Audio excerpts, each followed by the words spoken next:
The worst thing I've ever done in my life happened about 12 years ago, when I was a 16-year-old kid living in Cleveland, Ohio. It was the early fall when the leaves were just starting to turn orange, and the temperatures were starting to fall, hinting at a freezing chill that was only a few months away. School had just started, but it had been going on for about a month now, so all the excitement of going back and reuniting with old friends had been replaced by the realization that we were captives in a place that only wanted to load work upon us. Understandably, me and my friends were all eager to do anything that might remind us of the very free, responsibly free days of summer. Earlier that year, about the time the last school year had let out, one of my friends from work, McDonald's, which some people think is lame but I always had a great time there, had taught me a technique to make yourself pass out with the help of an assistant. It worked something like this. One person would rapidly take 10 deep heavy breaths, and on the 10th squeeze his eyes shut and hold his breath as tightly as possible while crossing his wrists over his heart. The assistant would then give the person a huge bear hug from behind and squeeze the person's wrist into his breastbone. Within seconds, the person holding their breath would lose consciousness. The assistant was then in a perfect position to make sure you didn't totally collapse and crack your skull open on the sidewalk. The effect only lasted for a second or two. It wasn't like we were putting ourselves into comas or anything, but it felt like you had been out for hours. And when you came back to it, the disoriented feeling of not knowing where the hell you were and what you were doing there was awesome. Now, I know some people are like, what the fuck, are you fucking retarded? And yeah, I know we were probably killing about 1 million brain cells each time we knocked ourselves out, and I think probably my memory has suffered for it. But to a bored as hell 16-year-old, I thought it was hella cool. All the effect of getting your lights punched out with none of the pain of getting hit in the face. I tell you to try to see for yourself, but after what happened, I would never recommend it to anyone. One interesting side effect of doing this, which was really most of the reason we did it, was that while you were out you'd have extremely lucid, vivid dreams, which you could always recall upon awaking. After all, you were only asleep for 2 seconds. We were good kids and had never and would never try drugs, so to us this was like a poor man's LSD. These visions in some way were usually related to what you were looking at right before you passed out. For example, once I dreamed that I was climbing a mountain, way up in the Himalayas or something, but there was a handrail there. Who the hell puts handrails at 20,000 feet? When I came to and remembered where I was, I realized I'd been looking at a staircase at the corner of my girlfriend's living room. Another time I had a vision of Fred Flintstone smiling and holding out his hand in front of a mural with the DARE logo. That's Drug Abuse Resistance Education, a program cops teach in public schools. You've probably seen the bumper stickers. I woke up and saw that my friend Brad had been standing in front of me right before I slipped into dreamland, and that logo was on his shirt. Where Fred Flintstone came from, I have no idea. The visions were always mundane things like those. Always, until that one day. Like I said, school had been going on for about a month and we were already sick of it. We were hanging out one Sunday in the field, which was really an easement for the electric company to run their high voltage lines. A few of us were sitting on the metal beams at the bottom of one of the towers. My friend Mike was climbing up to the second tier of beams so he could jump to 8 or 10 feet to the ground. I thought it was stupid, but hey, I'm the guy who thought it was cool to induce unconsciousness by starving a brain of oxygen.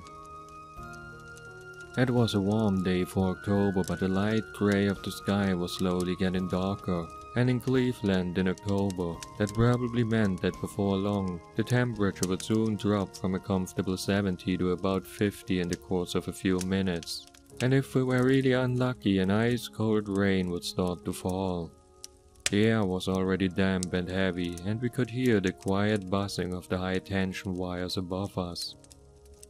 I sure as hell didn't want to spend the last few moments of a pleasant Saturday afternoon watching this dumbass climb partway up the high tension tower, jumping down, complaining about how that one killed his feet, only to climb up and do the same stupid thing over again.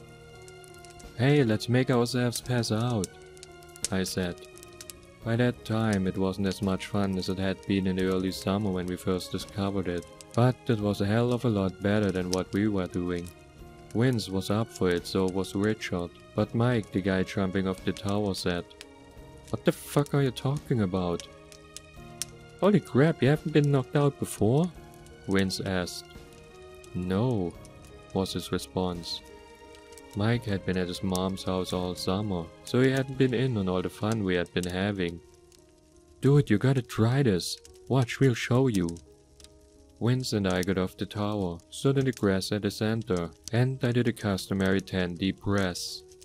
I squeezed my eyes shut and held my breath so hard that if they hadn't been shut, they'd have probably popped out of my head. Then I felt my friend clamp down on my arms in front of my chest, and suddenly, as if there were nothing more natural in the world, there was a giant lobster climbing around a lobster cage, and I was under the ocean with seaweed growing from the sandy bottom under my feet. The next thing I remember, I was awake and Vince and Richard were asking me, "Dude, what did you see? What did you dream?" The back of my head was killing me. "Fuck, did you let me fall?" I wasn't really that heavy, but Vince was pretty weak. He just stood there looking guilty and Richard told me he had. "What did you see though?" he asked. I rubbed my head and said it was a lobster. It was pinching Vince's head off with its claw. I turned to Mike, watching from the L-shaped beam above, and said, "See, it's fucking awesome." "Whatever, I don't trust any of you enough to do that shit to me." "Come on, man, you gotta try it. It's no more dangerous than what you're doing now. I promise I won't let you fall like this bitch did." He squinted in the way people do when they are trying to decide if what they are thinking of doing is worth the risk or trouble. He jumped down one last time, got up and said, "Fine, once." If only he would have thought a little longer or just flatly refused. He repeated a 10 deep breaths with me as the assistant to make sure he didn't fall. He held his breath and I helped him slip into that other place. It's something I've regretted ever since. That and when I think back on all the things I wish I had done differently in my teenage years. Girls I should have tried for, classes I should have tried harder in. All the things I should and shouldn't have done. Putting him in that beer hug and squeezing him into unconsciousness is the thing I most regret. I felt the dead weight shift from his feet onto my chest, and he was a pretty big guy.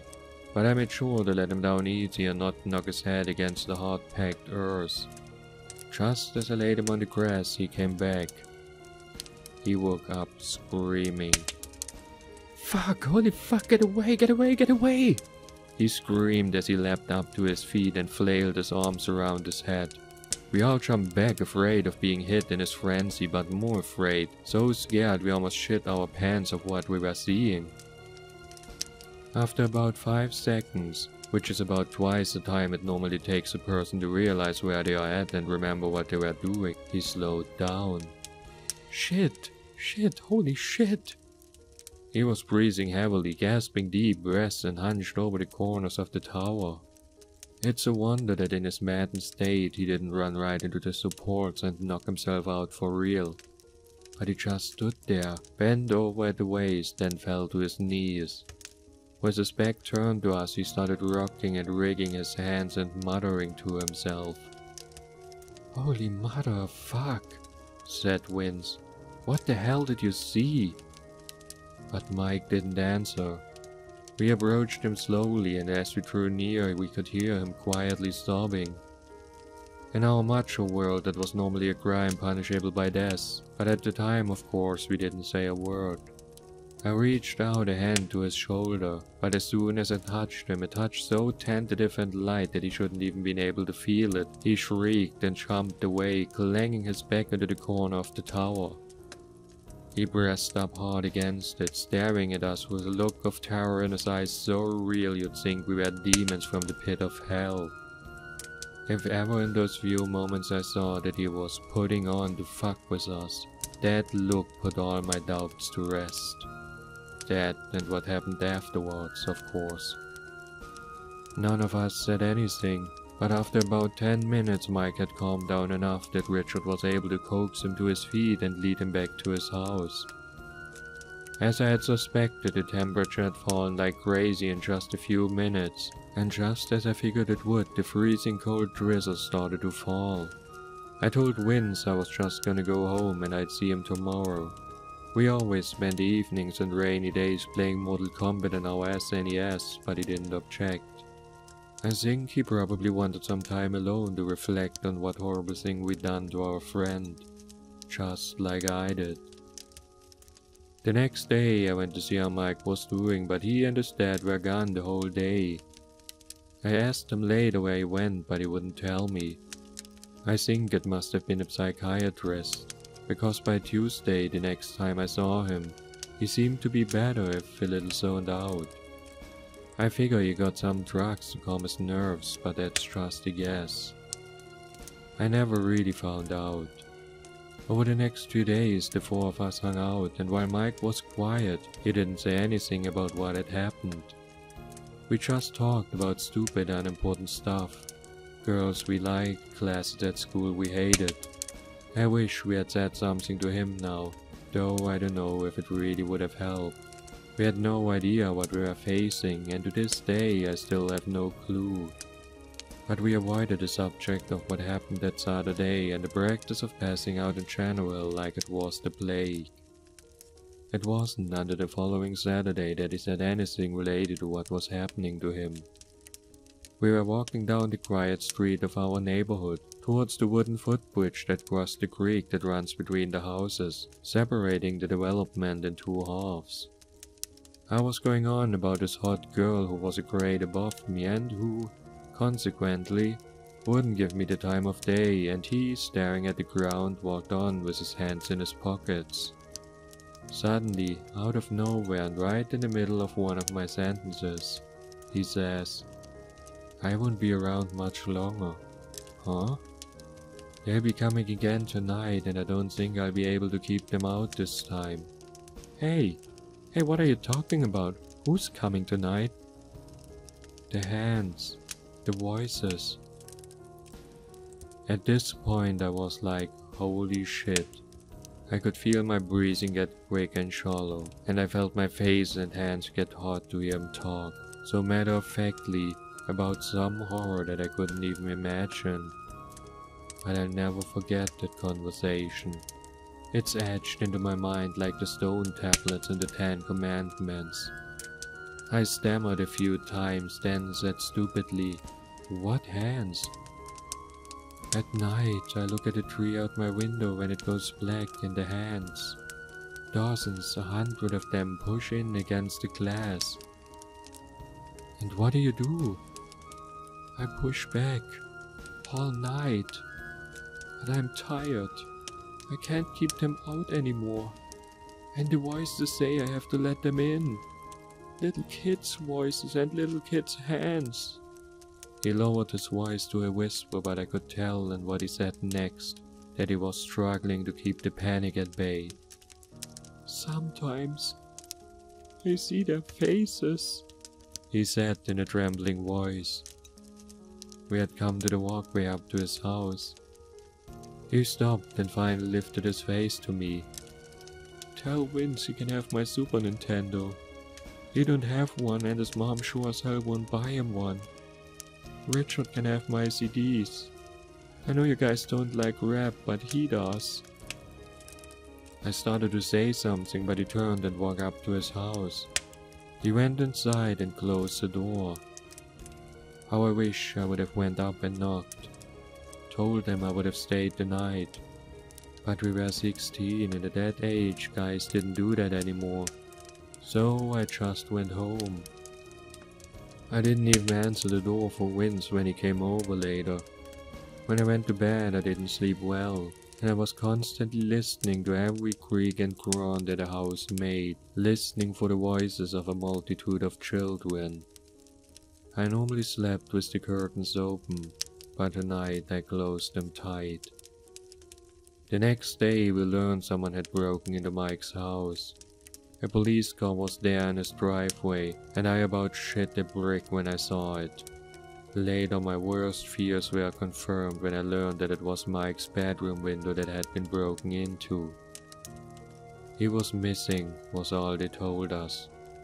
The cops asked all three of us a ton of questions, and people from the Center for Missing and Exploited Children came and asked us more. I'm sure I looked guilty as shit, but when I said I didn't know what happened, it was, after all, halfway true.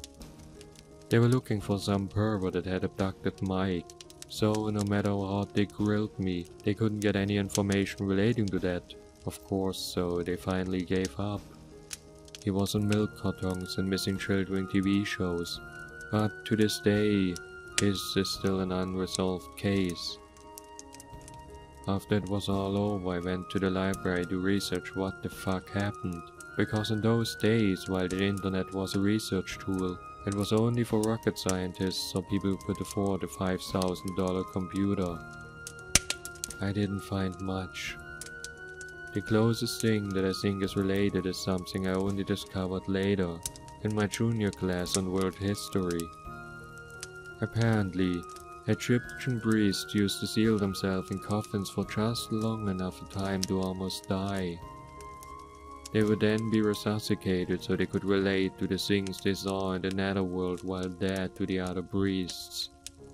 I can only figure that perhaps the electricity in the air, or the weather, made Mike go under deeper than we ever had, and gave him an experience something like what the Egyptian priests had. But winds knocked me out too, in almost the same spot where Mike was standing when I did it to him. Could he have just been more receptive to the call of that other place? Or had knocking my head on the ground somehow jostled me free of their hold? I don't know, and I don't think I ever will. But sometimes, it still makes me shiver.